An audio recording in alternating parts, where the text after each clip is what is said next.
بسم اللہ الرحمن الرحیم۔ جس دن حضرت عمر نے فلسطین میں قدم رکھا، دوستو، فلسطین و بیت المقدس کی زمین پر آج بھی 30,000 سے زیادہ نبیوں کی قبریں بنی ہوئی ہے اور اکثر نبی اسی زمین کے آس پاس ہی آتے رہے ہیں۔ بیت المقدس کی مسجد کو حضرت سلیمان علیہ السلام نے جناتوں کے ذریعے بنوایا تھا اور ہمیشہ سے اس زمین پر کبھی یہودیوں نے قبضہ جمانے کی کوشش کی تو کبھی عیسائیوں نے۔ اسلام آنے سے پہلے بیت المقدس کے لیے آپس میں قومیں لڑتی آ رہی تھی، یہاں تک کہ فلسطین میں جب کوئی یہودی بادشاہ بنتا تو بیت المقدس کے آس پاس بسنے والے سارے عیسائیوں کو قتل کر دیتا، اور جب کوئی عیسائی بادشاہ بنتا تو بیت النبی کے آس پاس بسنے والے سبھی یہودیوں کو قتل کر دیتا۔ صدیوں سے یہی ہوتا چلا آ رہا تھا۔ جب حضور صلی اللہ علیہ وسلم دنیا میں تشریف لائے اور لوگوں کو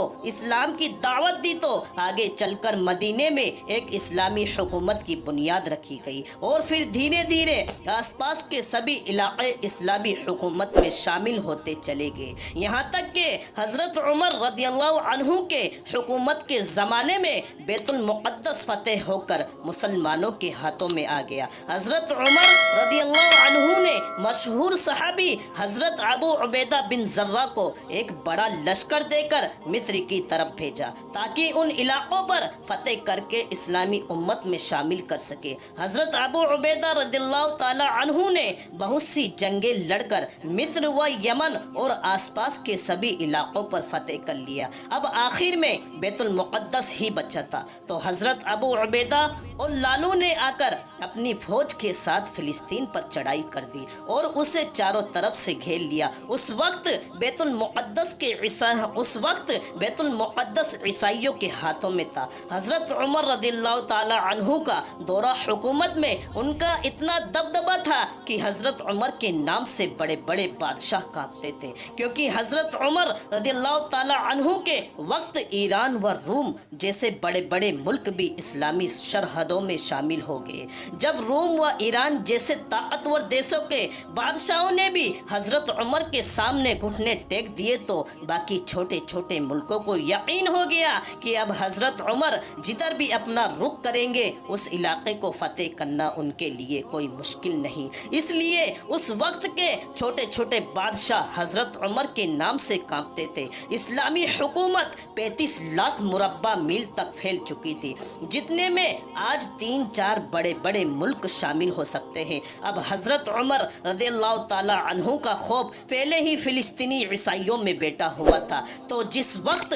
حضرت ابو عبیدہ نے جا کر بیت المقدس کو ہر طرف سے گھیرا اور عیسائیوں کو مجبور کیا کہ وہ بیت المقدس کو مسلمانوں کے حوالے کر دے، تو پہلے تو عیسائیوں نے مخالفت کی، لیکن بعد میں وہ اس بات پر راضی ہو گئے۔ عیسائیوں کے ایک بڑے عالم نے آ کر حضرت ابو عبیدہ بن جراح سے کہا کہ ہم صلح کرنا چاہتے ہیں، لیکن بیت المقدس کی چابیاں ہم تمہیں نہیں پکڑا سکتے، کیونکہ تمہارے اندر ان نشانیوں میں سے کچھ بھی نہیں جو ہماری کتابوں میں لکھا ہے۔ ایک بار آ کر بیت المقدس جو ہم عیسائیوں سے لے گا۔ تو حضرت ابو عبیدہ رضی اللہ تعالی عنہ نے پوچھا کہ آخر اس بات سے کیا نشانیاں ہیں تمہاری کتاب میں لکھی ہے؟ تو اس عیسائی عالم نے جواب دیا کہ ہماری کتابوں میں دیکھا کہ اس بادشاہ کا چہرہ تھوڑا سا لمبا ہوگا اور اس کی داڑھی گھنی ہوگی، اس کے بال میں کچھ سفیدی ہوگی اور وہ کڑوا صحت سے اچھا ہوگا۔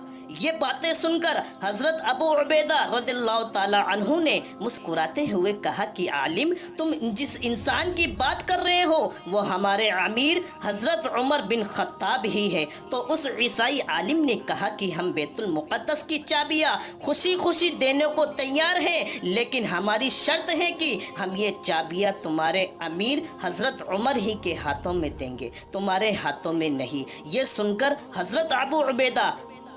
حضرت ابو عبیدہ نے مدینے کی طرف حضرت عمر کو خط لکھ کر بھیجا کہ امیر المؤمنین بیت المقدس فتح ہو چکا ہے، لیکن یہاں کے عیسائی مطالبہ کر رہے ہیں کہ آپ خود ہی فلسطین آ کر بیت المقدس کی چابیاں اپنے ہاتھوں سے لے اور برکت کے لیے بیت المقدس کا تالا آپ خود ہی کھولے۔ دوستو، حضرت عمر رضی اللہ تعالی عنہ کے انصاف کے چرچے دور دور تک پھیلے ہوئے تھے۔ وہ تو ایک سادہ سی زندگی گزارتے، روکا سوکھا کھا کر اسی پر گزارا کرتے، اور جو کپڑے پہنتے اکثر ان میں پیبند ہی لگے ہوتے تھے، اس میں 17 سے زیادہ پیبند لگے ہوئے تھے۔ حضرت عمر رضی اللہ تعالی عنہ نے ایک گھوڑے پر سوار ہو کر اپنے خاص غلام کے ساتھ نکلے اپنے فلسطین۔ اب فلسطین سے مدینہ بہت دور تھا، اس لیے حضرت عمر نے اپنے غلام سے کہا، دیکھو بھائی، میں ایک گھوڑے کا مالک ہوں، میرے پاس اور گھوڑے نہیں ہیں، اس پورے راستے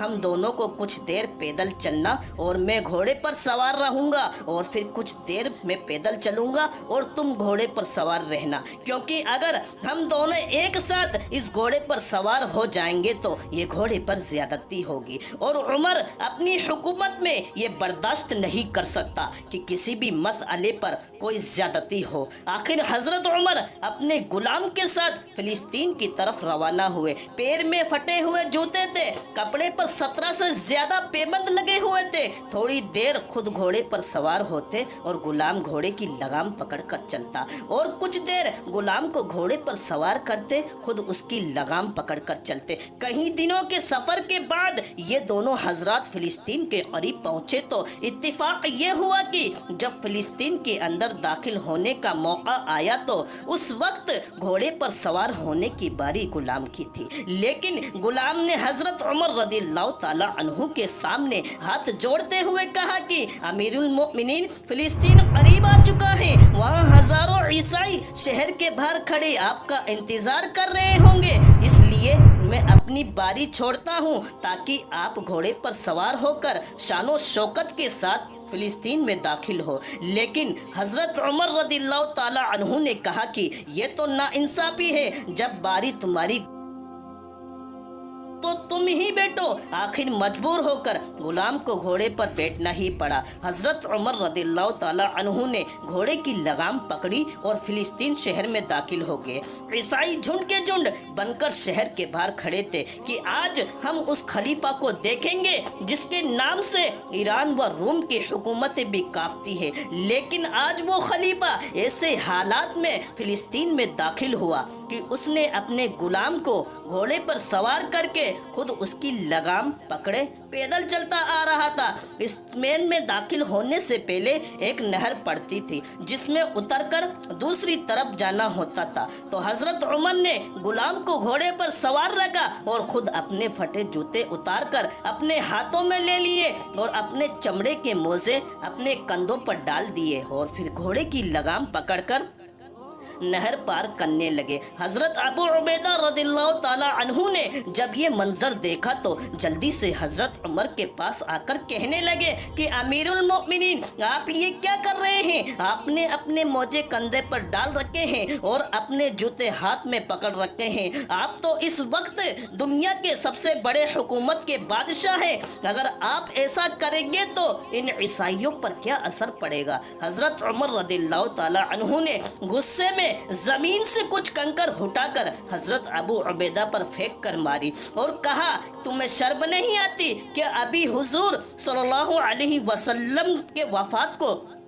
کچھ ہی دن گزرے ہیں اور تم دنیا کی رنگینیوں میں کھیلنے لگے ہو؟ پھر حضرت عمر رات میں بیت المقدس پہنچے، عیسائیوں سے چابی لے کر خود ہی مسجد کا دروازہ کھولا اور منبر پر کھڑے ہو کر اس انداز میں خطبہ دیا جسے سن کر سبھی کی آنکھوں میں آنسو بھر آئے۔ عیسائیوں کے سب سے بڑے عالم نے آ کر کہا، حضرت عمر رضی اللہ تعالی عنہ سے کہا کہ امیر المؤمنین، اگر آپ شان و شوکت کے ساتھ ہمارے شہر میں آتے تو ہم صرف آپ کو چابیاں دے کر الگ ہٹ جاتے، لیکن آج غلام کے ساتھ آپ کا